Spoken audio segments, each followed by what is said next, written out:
सालाकाटी ब्लकनि सिङाव थानाय हालादलाव BPF दलनि मावफारिया mail.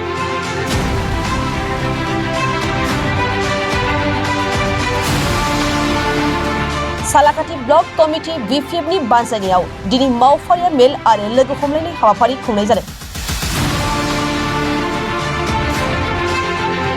फैबाय थानाय लकसभा बिसायख'थिखौ नोजोर होनानै दासान्दि गुबुन गुबुन राजखान्थि दोलोफ्रा दाब दाब जायगायाव राजखान्थियारि मेल खुंबाय थानाय बायदिनो दिनैबो क'क्राझार जिल्लानि सालाकाटी बियाबनि सिङाव थानाय हालादलाव बिपिएफ दोलोनि मोनसे मावफारिया मेल आरो लोगो हमलायनाय हाबाफारि खुंनाय जादों।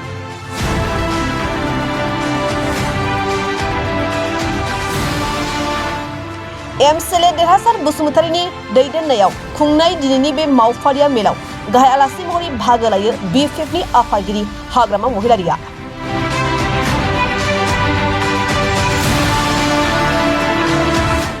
बे मेलनि गेजेरजों फैगौ लकसभा बिसायख'थिनि थाखाय खामानि मावनाय आरो थाग थियारि खालामनायनि सायाव गुवारै सावरायनानै हाग्रामा महिलारिया खमैबो साथामै भट बुथुमनो थाखाय दोलोनि साफ्रोमबो मावथिफोरखौ खावलायो। कमिटि बिपिएफ दলৰ উদ্যোগত যিটো কৰ্মসভা এই কৰ্মসভাটো মানে পুৰা সাকসেছ বুলি আমি ক'ব পাৰোঁ।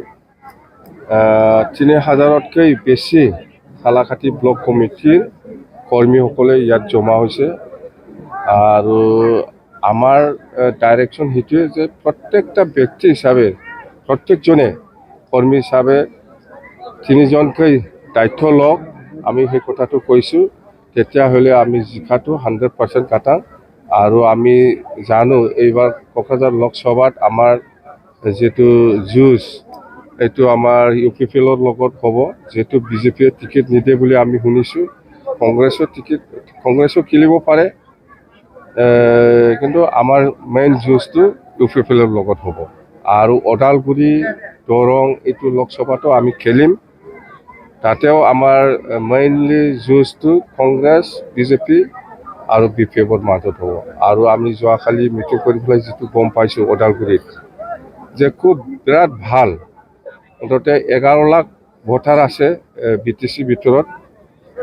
11 লাখৰ ভিতৰত আমি কৈছোঁ যে 6 লাখ কালেকশ্যন কৰিব লাগিব। 6 লাখ যদি কালেকশ্যন কৰিব লাগে তেতিয়াহ'লে প্ৰত্যেকটা এছেম্বলি সমষ্টিত 1 লাখ কৰি কালেকশ্যন কৰিব লাগিব। যদি 1 লাখ কালেকশ্যন কৰিব লাগে তেতিয়াহ'লে প্ৰত্যেকটা সমষ্টিৰ আমাৰ কৰ্মীসকলে 3জনকৈ যদি দায়িত্ব লয় তেতিয়াহ'লে জিকাটো কাটাৰ এইটো আমি ফৰ্মুলাটো বাহিৰ কৰিছোঁ। আমি নাই আমাৰটো হ'ল এইবাৰ প্ৰথমত দিল্লীত আমি 2জন MP পাতাম। যোনে চৰকাৰ বনাব তাৰ লগত থাকিম আৰু আমাক এজন কেবিনেট মন্ত্ৰী দিব লাগে, এইটোৱেই। আৰু ইয়াৰ পিছত বিটিচিত আমি ভালকৈ লাগিব লাগিব। বিপিএফে যদি বিটিচিত চৰকাৰ বনাব পাৰে তেতিয়াহ'লে আমি নেক্সটত দিছপুৰটো আমি দখল কৰিব পাৰিম। কথা সেইটোৱে। আপোনালোকৰ মূল প্ৰতিদ্বন্দ্বী ইউপিপিএল যদি কংগ্ৰেছ আৰু হীৰাশৰণীয়া নৱশৰণীয়া যদি খেলে তেনেহ'লে প্ৰভাৱ পৰিব নেকি আপোনালোকৰ? এইটো প্ৰভাৱটো পৰিব। কংগ্ৰেছে যদি হীৰাশৰণীয়াক টিকেট দিয়ে এইটো যুঁজটো হীৰাশৰণীয়াৰ লগত হ'ব, কিন্তু আজিৰ দিনত মই যিটো দেখিছোঁ ইউপিপিএলৰ লগত হ'ব। এতিয়ালৈকে কংগ্ৰেছে কেণ্ডিডেট ফাইনেল কৰা নাই, হয়তো কংগ্ৰেছো কেণ্ডিডেট দিব আমি জানো। মুঠতে আমি যিমানেই নাহক কিয় বিপিএফ দলে কোকৰাঝাৰত আমি জিকিম।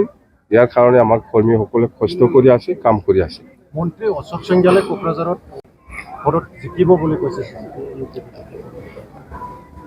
কোনোবা অশোক সিংহাল কিবা ক'লে মই ৰিপ্লাই দিব লাগে এইটো নহয়।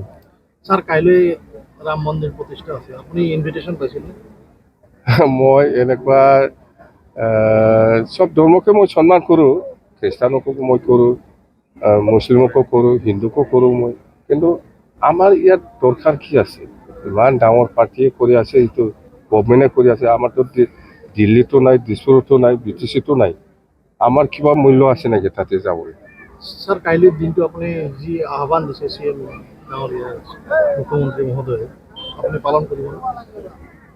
মই চব ধৰ্মৰ মানুহ। মই অহাকালি বিৰাট ডাঙৰ আৰ্টিষ্ট আহিব বাথৌ খেৰাই ৰিজৰ্টত, এইটোকে লৈ পেলাই মই ব্যস্ত, বেলেগ কাম নাই মোৰ। স্যাৰ নব কুমাৰ শৰণিয়াৰ